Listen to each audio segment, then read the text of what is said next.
안녕하세요. 이번에는 방법을 제가 좀 바꿔가지고 기존에는 게임을 하면서 이렇게 말을 해보려고 했는데 그러니까 이게 생각보다 제가 게임에 몰입을 해버려가지고 말을 잘 못하겠더라고요. 그래서 이번에는 게임을 플레이한 직후에 그 녹화한 영상을 틀어놓고 이번에는 말을 하는데 조금 집중해 보는 식으로 이렇게 두 번에 걸쳐서 녹화를 하는 거죠. 이렇게 하면 어떤 식으로 영상이 나올지 궁금한 마음에 한번 시도해 보겠습니다. 일단은 이번 판은 다이아 프로토스와 매치가 되었고요. 일단 제가 즐겨 쓰는 프로토스를 상대하는 방법은 일단은 선못을 가는 거예요. 왜냐하면 선못을 가면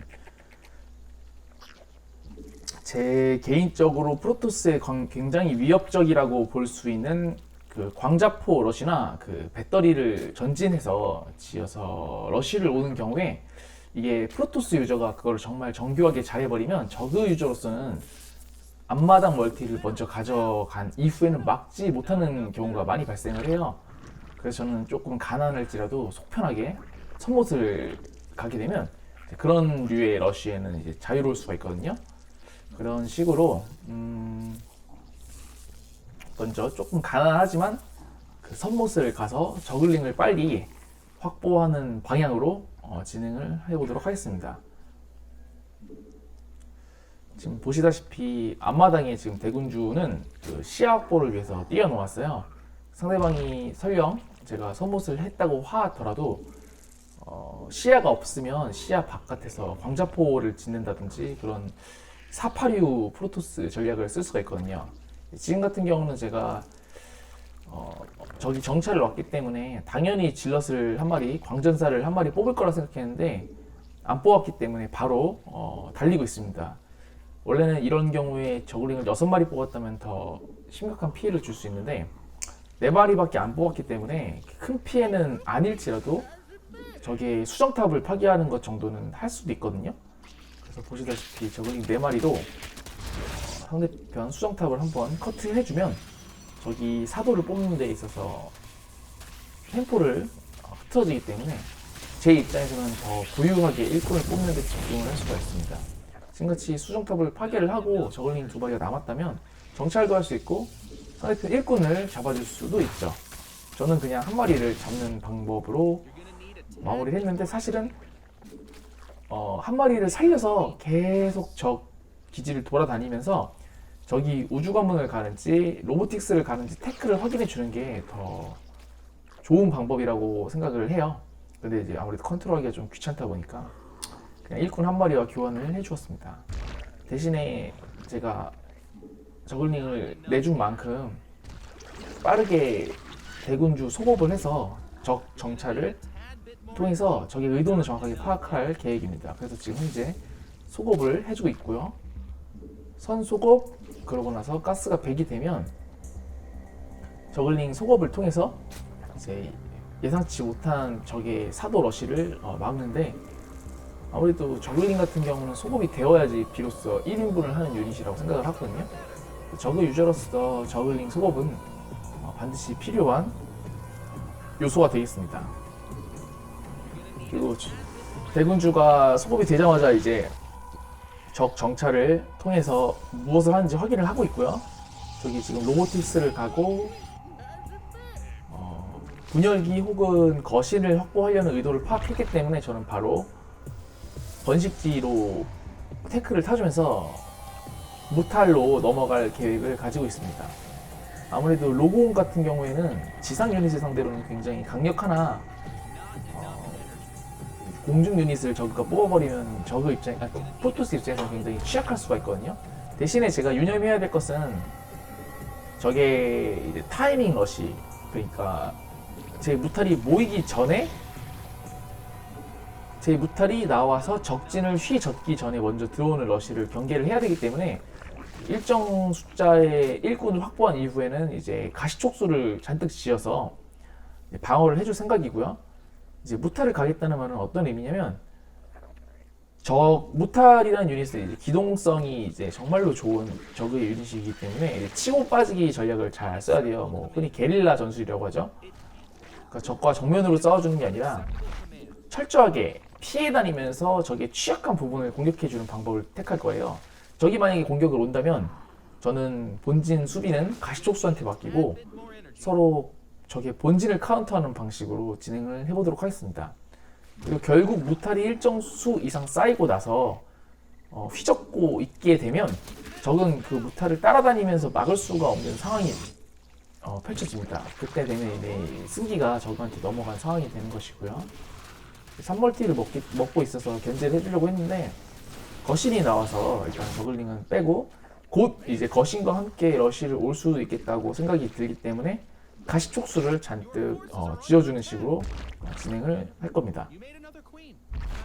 그리고 멀티는 지금 줬다가 지으려다가 어차피 3멀티는 공격을 오면 포기해야 되는 멀티라서 최대한 멀리 있는 위치로 추가 멀티를 가져줄 것이고요. 만약에 적이 공격을 오면 해당 공격 온 위치에 있는 일벌레들을 빼서 다른 지역으로 옮겨 붙여주게 되면 저로서는 부화장 하나만 내주고 피해를 최소화할 수 있고 적은 공격을 왔기 때문에 이제 제 빈집을 이제 당하는 것으로 인해서 더 큰 피해를 받게 됩니다.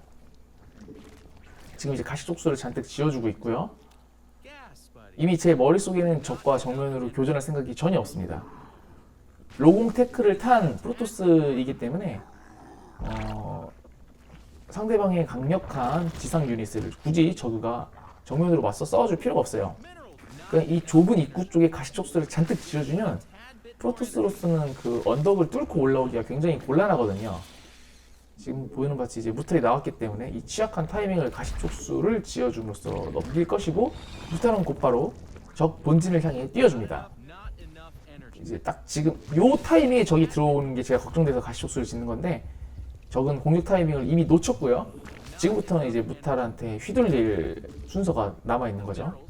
적은 이제 제 기지를 오기가 굉장히 곤란합니다. 왜냐하면 제 무탈을 보면 막던지 혹은 제 본진으로 달리던지 둘 중에 하나를 선택을 해야 되는데 저는 어떻게 돼도 상관이 없는 상황이에요.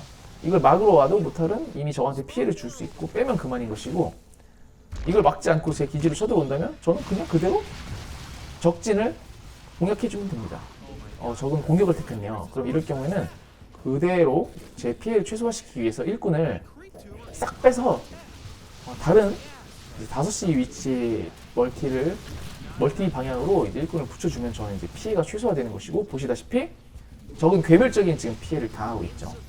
지금 제가 손을 빨리 하고 있지도 않아요. APM 뭐 한 150 정도 될 것 같은데 아주 천천히 하면서도 이제 정확하게 어떤 식으로 이제 플레이를 해주냐라는 방법만 정확하게 인지를 하고 가면 아주 쉽게 마스터까지는 갈 수 있다고 생각을 합니다. 이건 제가 좀 반응이 늦어서 저기 귀환한 거를 미처 파악하지 못해서 좀 늦게 빼서 무탈을 좀 잃었는데요. 전혀 승부에는 영향이 없습니다.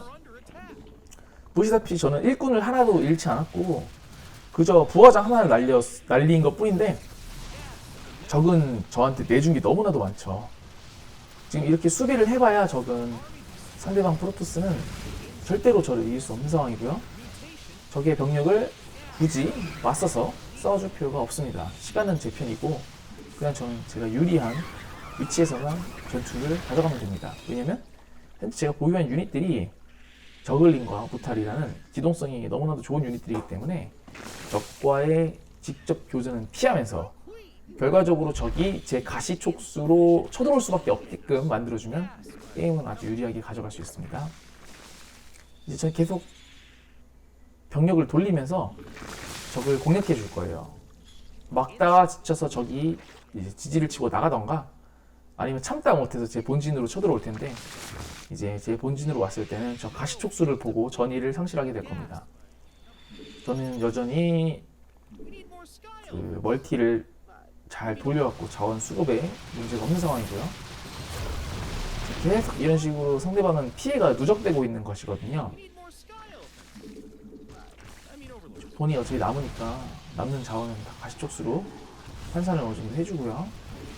계속 무탈로 이렇게 적을 흔들어주면 적은 참지 못하고 제 기지로 히드로스가 뛰었습니다. 적은 제발 제가 본인의 병력과 정면으로 싸워주길 바라고 있겠지만 저는 그럴 생각이 없고, 이제 가시촉수를 저기 마주하게 되었을 때 상대방은 이렇게 게임을 포기하게 되는 것이죠.